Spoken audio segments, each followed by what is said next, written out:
오늘이 교회 달력으로 삼위일체 주일입니다. 삼위일체 주일이 있는지 몰랐죠, 여러분? 삼위일체 주일. 지난주는 성령 강림 주일. 그래서 오늘은 삼위일체 하나님이 우리와 함께 하신다라는 내용으로 함께 하시는 하나님이란 제목으로 말씀을 전합니다. 삼위일체라는 단어는 성경에서는 없어요. 그런데 하나님이 세 인격으로 아버지의 인격, 아들의 인격, 그 다음에 하나님의 영인 성령으로 이렇게 세 인격으로 존재하면서 본질은 하나이다 라는 것을 뒷받침하는 성구는 여러 군데 있습니다. 예를 든다면 마태복음 28장 19절, 그러므로 너희는 가서 모든 민족을 제자로 삼아 아버지 성부, 아들 예수님, 성령의 이름으로 세례를 베풀고, 누군가를 구원시키고 그 사람이 교회 공동체 일원이라는 것을 세례를 베풀 때 삼위의 이름으로 베풀라는 거예요. 성부, 성자, 성령. 요한복음 10장 30절에 보면은 예수님이 이렇게 말씀하셨어요. 나와 아버지는 하나이니라. 본질적으로 한 하나님, 하나라는 거예요. 요한복음 17장 21절, 아버지여, 아버지 안에, 아버지께서 내 안에. 이게 예수님이 하신 말씀이거든요. 성부 하나님께서 예수님 안에, 예수님이 성부 하나님 안에 있는 것 같이. 그러니까 이분 삼위 하나님은 천지를 창조하기 전부터 성부, 성자, 성령께서 하나로 존재하셨다는 거예요. 그래서 성부 하나님이 갑자기 예수님을 이렇게 창조하신 게 아니에요. 예수님이 하나님이시고요, 성령님이 하나님이세요. 그래서 이분들은 태초부터 스스로 계신 자입니다. 성부 하나님만 스스로 계신 자가 아니라 성부, 성자, 성령께서 한 하나님으로 스스로 계신 하나님입니다. 그분들은 누가 창조한 것이 아닙니다. 이것은 인간의 지혜의 한계를 넘어섭니다. 만일 하나님을 누가 만들었다면 그 만든 자가 하나님이겠죠. 그분들은 우리가 상상할 수 있는 걸 초월해서 계신 것입니다. 비과학이 아니라 초과학인 것입니다. 삼위일체는 신학자들만 연구하는 어려운 교리가 아니라 우리가 실생활 속에서, 신앙생활 속에서 경험하고 있습니다. 여러분 기도할 때 처음에 어떻게 기도합니까? 하나님 아버지, 저 이러이러한 부분이 있는데 도와주세요. 그리고 맨 마지막에 우리 누구의 이름으로 기도합니까? 예수 그리스도 이름으로 기도합니다. 그래서 벌써 우리는 성부 하나님을 기도할 때 찾고 들어가고요, 예수님의 이름으로 그 이름의 권세로 마무리를 하고요, 그 다음에 성령님 도와주세요. 끊임없이 성령님을 찾아요. 그러니 우리가 기도 생활하는 것에 있어 벌써 삼위일체 하나님을 우린 찾고 있는 거예요. 그리고 세례 받을 때도 아버지와 아들과 성령의 이름으로 세례를 베푸노라. 제가 운동하는 그 탁구장에서 지난주에 어떤 한 65세, 60대 중반 정도 되신 자매님이, 제가 이제 목회자라는 거 다 거기 아시니까 자기 간증을 저한테 해주는데 제가 한참 동안 웃었어요. 이분이 과거에 자기가 세례를 받을 때 이야기를 해주는 거예요. 아마 교회 규모가 큰 교회였나 봐요. 그 세례 받으러 쭉 사람들이 올라와서 강단에 이렇게 한 1m 간격으로 쭉 이제 그 방석 위에 무릎 꿇고 앉으니까 목사님이 질문을 하는 거예요. 자매님, 예수님께서 부활하셔서 자매님 마음에 살아계신 걸 믿습니까? 예, 믿습니다. 그럼 이제 성부와 성자와 성령의 이름으로 세례를 베푸노라 하면 이제 세례를 하고, 그 옆 사람에게 또 형제님, 예수님께서 부활하셔서 형제님 마음속에 계신 것을 믿습니까? 예. 그럼 세례를 주는데, 이분이 자기 차례가 왔는데 막 성전 강단 위에 앉고 그러니까 막 두렵기도 하고 막 긴장도 되고, 목사님이 자매님, 예수님이 부활하셔서 자매님 안에 계신 걸 믿습니까? 그러니까 이분이 갑자기 저 잘 모르겠는데요. 이렇게 되다가 그 목사님이 어떻게 하셨겠어요? 여러분 생각에는 목사님이 그래도 사랑이 많으셔갖고 그럼에도 불구하고 세례를 주노라 그랬대요. 그래서 그렇게 세례를 받으셨대요. 원래 보통은 이제 세례 받기 전에 이제 세례 교육 시간에 이분이 예수님을 영접했는지 확인하고, 영접하지 않았으면 영접할 수 있게끔 그 복음을 전하면서 영접 기도를 한 후에 세례를 받게 보통 하지요. 근데 아마 그 교회에서 그런 에피소드가 있었나 봐요. 제가 이것을 여러분에게 이렇게 예화를 드는 이유는 뭐냐면은, 예수님이 부활하셔서 성령으로, 그분들은 한 하나님이시기 때문에 내 안에, 우리가 예수님을 영접할 때 성부 하나님도 내 안에 계시고 부활하신 예수님도 내 안에 계시고 성령님도 계신 거예요. 그 한 하나님이 우리 안에 들어와 계신 거예요. 그걸 우리는 믿어야 되는 것이죠. 오늘은 그래서 이 고린도 후서 13장 13절, 여러분 제가 이제 예배 끝날 때 헌금을 봉헌하고 그 헌금 기도와 함께 여러분에게 축도하잖아요. 그때 그 축도의 내용을 기억하세요? 그 축도의 샘플이 바로 고린도후서 13장 13절 오늘 본문이에요. 제가 여러분 축도할 때 이렇게 축도하잖아요. 지금은 우리 주 예수 그리스도의 십자가 보혈의 은혜와 하나님 아버지의 무한하신 사랑하심과 성령님의 보호 인도 교통하심이 오늘 함께 하신다는 이 말씀을 듣고 주님 앞에 주님을 의지하며 헌신적으로 살아갈 것을 결단하는 사랑하는 성도들과 그 자녀들과 우리 다비다 자매의 모든 회원들에게 함께 하시기를 간절히 축원합니다. 제가 축도할 때 항상 골자가 이 고린도후서 13장 13절. 이 고린도후서 13장 13절에서는요, 세 가지를 아주 간결하게 설명합니다. 하나는 예수님의 은혜, 하나님의 사랑, 성령의 교통하심. 요 세 가지를 여러분에게 오늘 말씀을 전하려고 해요. 먼저는 성부를 먼저 언급하면서, 성부 하나님의 사랑, 하나님의 사랑입니다. 여기서 하나님의 사랑 할 때 여기서는 성부 하나님의 사랑을 말하죠. 우리가 하나님을 먼저 사랑한 것이 아니라 하나님이 우리를 먼저 사랑하셨습니다. 그래서 기독교는 인간이 신을 선택한 종교가 아니라 하나님이 인간을 찾아오신 종교가 기독교입니다. 다른 종교들은 보면요, 내가 도를 닦고 싶어서 석가모니, 불교를 의지합니다. 또 공자 사상이나 맹자 사상을 추종합니다. 모든 종교들은 인간이 하나님의 경지에 이르기 위해서 도를 닦으면서 경건 생활을 하면서 종교를 선택합니다. 근데 기독교는 그게 아니에요. 기독교는 우리가 죄인 되었을 때에 하나님께서 그 아들을 통해 우리를 찾아오셨습니다. 하나님이 우리를 찾아와서 은혜를 주고 나서 그 다음 믿으라고 하신 초대에 반응하는 것이 기독교입니다.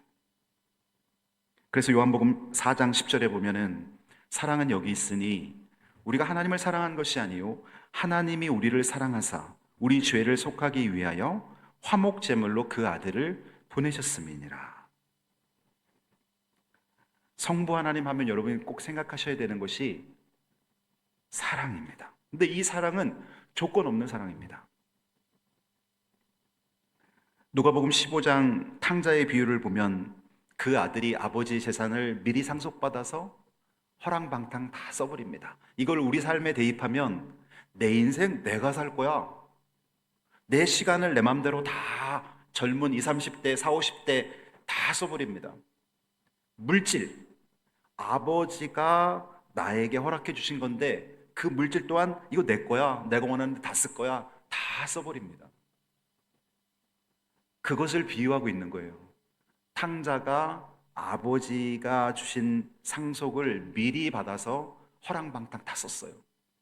그리고 나서 나중에 빈털터리 거지가 되어서 그제서야 아버지를 생각합니다. 그리고는 아버지께 돌아왔는데 아버지는 그 아들을 달려가서 부둥켜 안고 새 옷을 입혀주고 손에 반지, 가락지를 껴주고 살찐 송아지를 잡아서 동네 잔치를 벌입니다. 이것이 하나님 아버지의 마음이라는 거예요. 여러분, 부모님이 지금 살아계신데 아직 예수님을 영접하지 못했다면 이 탕자의 비유를 아버지 어머님에게 들려주세요. 하나님의 아버지를, 하나님의 어머니를 이렇게 기다리고 계세요. 80년 동안, 90년 동안 하나님 없이 살았더라도 지금이라도 하나님 품에 오시면 하나님은 어머니를 이렇게 기쁘게 맞아주십니다. 그러면서 여러분 전도하세요. 누가복음 15장의 탕자의 비유는 곧 하나님이 불신 백성들이 돌아오기를 기다리는 마음을 예로 들어준 겁니다. 우리는 때로 하나님을 무서운 재판관으로 생각해요.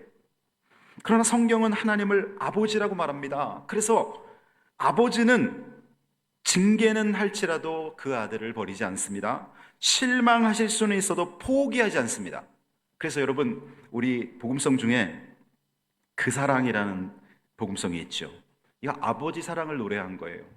아버지 사랑 내가 노래해. 아버지 은혜 내가 노래해.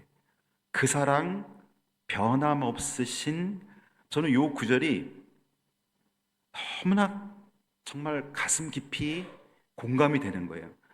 아버지의 사랑은 변함이 없다는 거. 세상의 모든 많은 부분들이 다 바뀌어요. 정책도 바뀌고, 정권이 바뀌면 그 정권이 가치 있게 추진하는 사업도 바뀌고, 또 어떤 나라, 어떤 법이 제시하는 것도 다 다르고 다 바뀌어요. 근데 하나님 아버지의 사랑은 변함이 없어요. 거짓이 없어요. 사랑 같으면서도 사랑이 아닌 게 너무 많아요. 달콤한데 나를 아프게 하는 게 너무 많아요. 근데 하나님의 사랑은 거짓이 없다는 거예요. 그러니 그 사랑을 받은 자들은 다 만족해하고 그 사랑을 누리는 자들은 다 행복한 거예요. 그것이 성부 하나님의 사랑입니다. 그리고 그 하나님의 사랑은 성실하다는 거예요. 여러분, 성실이 뭐예요? 처음에는 막 잘하는 것 같은데 나중에는 돌변합니다. 처음에는 막 충성스러운 것 같은데 나중에는 자기가 주인 행세하려고 그럽니다. 성실하지 못한 거예요. 열심히 직원이 들어와서 처음에는 막 주인한테 막 인정받는 것 같은데 나중에는 자기 뒤로 이익을 다 챙기고 있습니다. 성실하지 못한 거예요. 성실이라는 거는 변함없이 충성스러운 거예요. 근데 하나님이 우리에게 그렇게 대하셨다는 거예요. 우리를 창조할 때부터 예수님 보내주시고 성령님 보내주시고 이제 예수님 다시 재림하실 때까지 그 하나님의 사랑은 성실하시다는 거예요. 얼마나 감사해요. 그 사랑은 상한 갈대를 꺾지 않고 꺼져가는 등불을 끄지 않고 변함없으신, 거짓 없으신, 성실하신 그 사랑, 그 사랑을 노래하는 찬양이 바로 그 사랑이라는 노래이죠. 어제 저희 교회 그 안산의 모 교회에 우리 그 권사님들 5분이 방문해서 같이 식사를 하고, 근데 이분들이 어떤 분이냐면은 제가 장청단 교회 사역하기 전에 안산에서 1년간 모 교회를 섬긴 적이 있어요.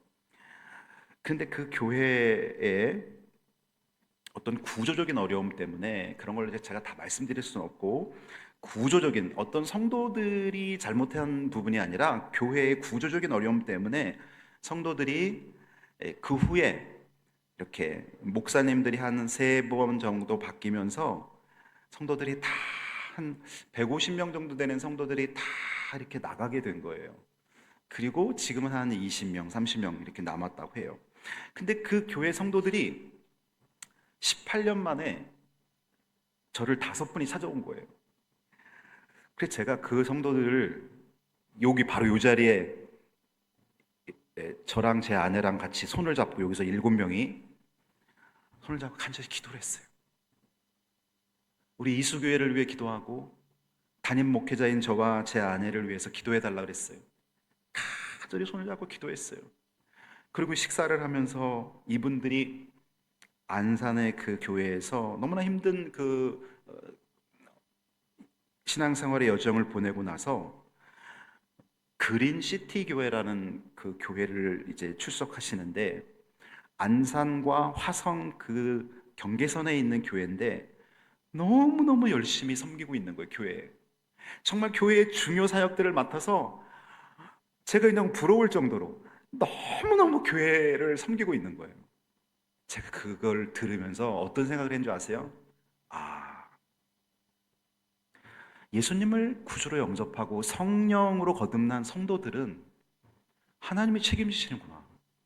그가 혹 어떤 환경에서 어려움을 겪더라도, 그래서 또 다른 교회로 옮긴다 할지라도 하나님은 그들을 통해서 정말 하나님의 일을 이루시고 하나님은 끝까지 함께 하시면서 동행하시는 거라는 걸 제가 느꼈어요.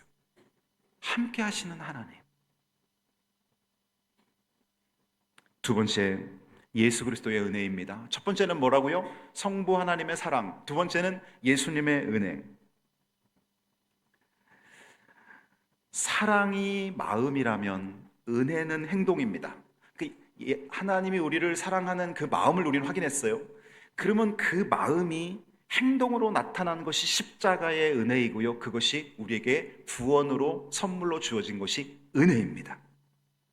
하나님은 말씀으로만 우리를 사랑한 것이 아니라 하나밖에 없는 자기 아들을 우리 죄를 짊어지는 대속 제물로 이 땅에 보내주셨어요. 은혜라는 것은 받을 자격이 없는 사람에게 베푸는 선물, 이게 은혜입니다. 에베소서 2장 8절, 너희는 그 은혜에 인하여 믿음으로 말미암아 구원을 받았으니 이것은 너희에게서 난 것이 아니요 하나님의 선물이라. 여러분은 하나님께 큰 선물을 받으셨어요. 그 선물의 내용은 나의 죄를 대신해서 십자가에서 목숨을 바친 예수님의 희생입니다. 그리고 그 예수를 믿으면 하나님의 자녀가 되고 죄사함 받고 천국 백성이 되는 구원의 선물입니다. 이거는 선물로 받은 거예요. 선물은 돈을 지불하고 받으면 선물이 아니에요. 은혜로 받는 것입니다. 베드로는 예수님을 부인했지만 예수님은 부활하셔서 베드로에게 영혼을 맡기는 목양 사명을 주십니다. 은혜입니다. 바울은 교회를 핍박하고 교인들을 잡아들이는 일을 했지만 그가 예수님을 만난 다음에 예수님은 바울을 세계 선교의 가장 위대한 선교사로 사용하십니다. 하나님의 은혜입니다. 오늘 우리도 마찬가지예요.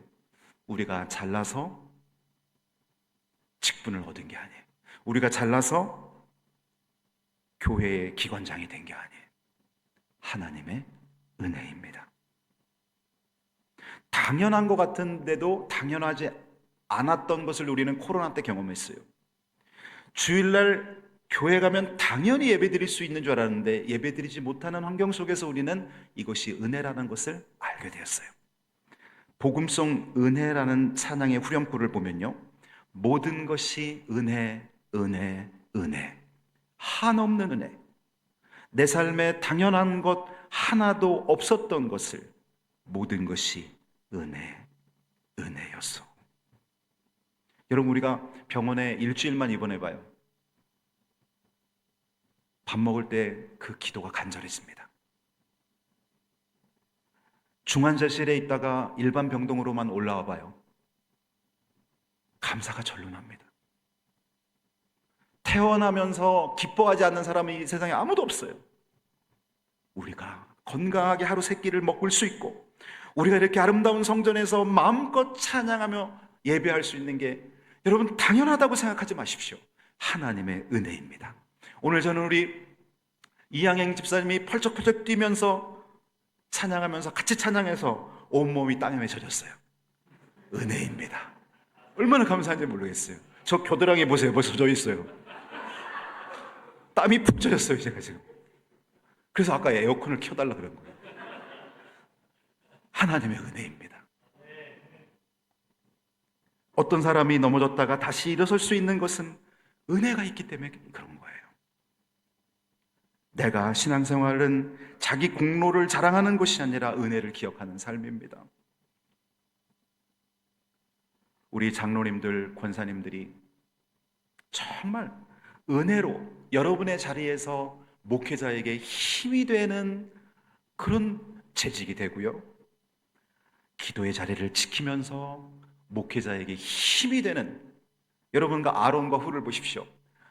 이스라엘이 아말렉과 싸울 때 모세가 산에 올라가 기도할 때, 인간이기 때문에 힘이 빠져서 손이 내려올 때 아론과 훌이 그 옆에 손을 붙들 받쳐 올리면서 하나님이 모세의 기도를 듣고 이스라엘에게 승리를 주게 하기 위한 결정적인 역할을 감당합니다. 우리는 은혜로 사는 사람이에요. 우리 옆 사람에게 이렇게 한번 인사하겠습니다. 당신은 은혜 받은 사람입니다. 당신은 은혜 받은 사람입니다. 이제 세 번째로 우리가 알아볼 것은 성령의 교통하심입니다. 저는 제가 학생 때 이 고린도후서 13장 13절을 보면서 하나님의 사랑도 이해가 되고 예수님의 은혜도 이해가 되는데 성령의 교통하심은 뭐지? 교통하심이라는 단어가 어려운 거예요. 그래서 교통하심이라는 단어를 제가 이제 목회자가 돼서 찾아보니까 이 교통하심이라는 단어는 헬라어로 코이노니아, 많이 들어보셨죠? 교제라는 단어입니다. 코이노니아. 이 코이노니아라는 뜻은 함께 한다는 거예요. 우리가 쉐어링, 나눈다 그런 뜻이죠.